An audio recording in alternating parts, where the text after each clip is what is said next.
In my previous video talking about backing tracks, I showed you where I get my backing tracks from and how I get them to my iPad and gig ready.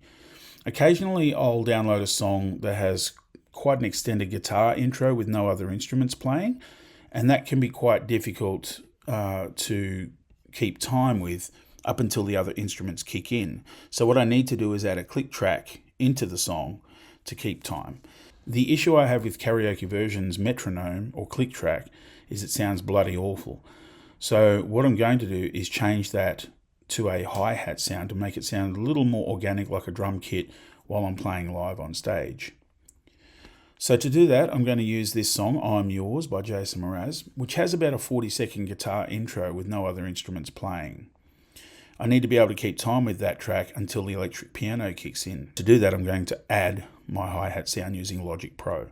What I'm going to do first is download the track how I want it to play, which is no click track, no guitars, and no vocals.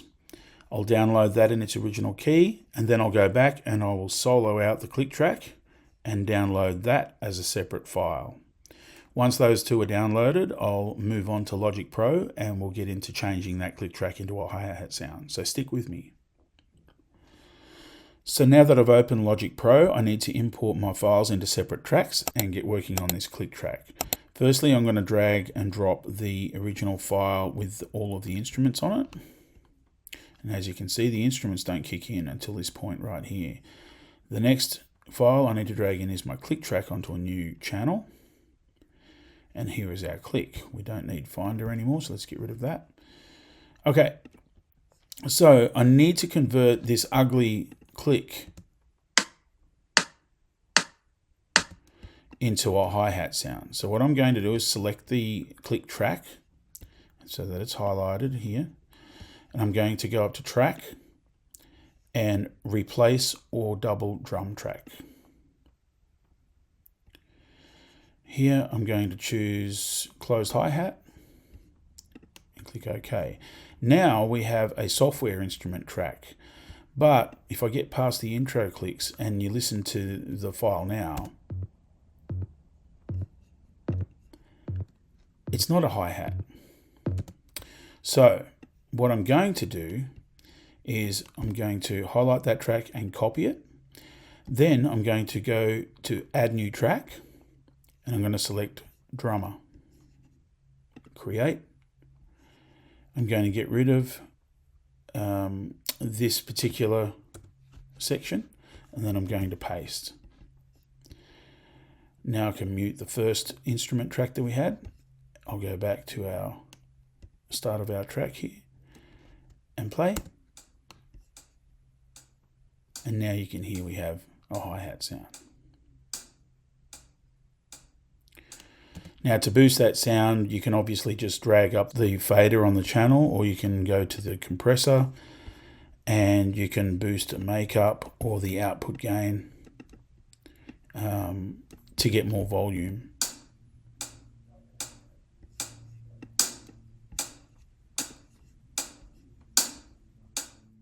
So once I have the click volume where I like it, I then have to remove the click from sections of the song I don't need it anymore. So for example, in this song, where the beat kicks in, I'm just going to remove the click from that point until I need it again, if I need it again. So what I do is right click on the track and split at playhead. Now we've split that section. I'm going to cruise through the song until I find a section that I need it again. Maybe just here, where there is nothing, maybe this could come in handy. So as you can see, we have the clicks, but I don't need them through all of this section. So what I'm going to do is come back here, right click, split at playhead, and then I'm going to remove that middle section that I didn't need. I'm going to go back here, and where the beat starts again, I'm going to split at playhead and remove the end. So all that we have now is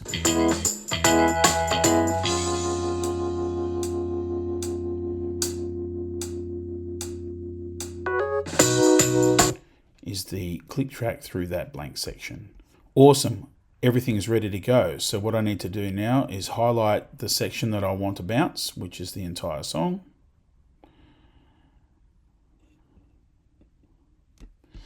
And then I go to File, Bounce, Project or Section, MP3. Everything's already filled out for me here. Okay, I'm Yours, backing track, Bounce. I already did this previously, so I'm replacing it.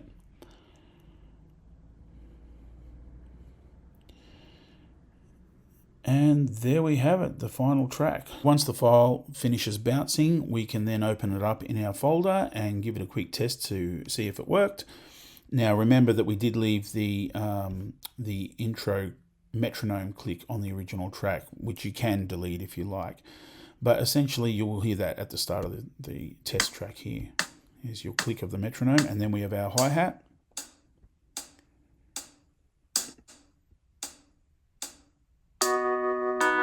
Carries on through the keyboard, but no hi-hat once the track starts. So that's pretty much how I do it. If you've got a better way of doing it or an easier way of adding clicks to your tracks, let me know in the comments. But I hope this helped a few of you out there, and get out there and play. Good luck with it.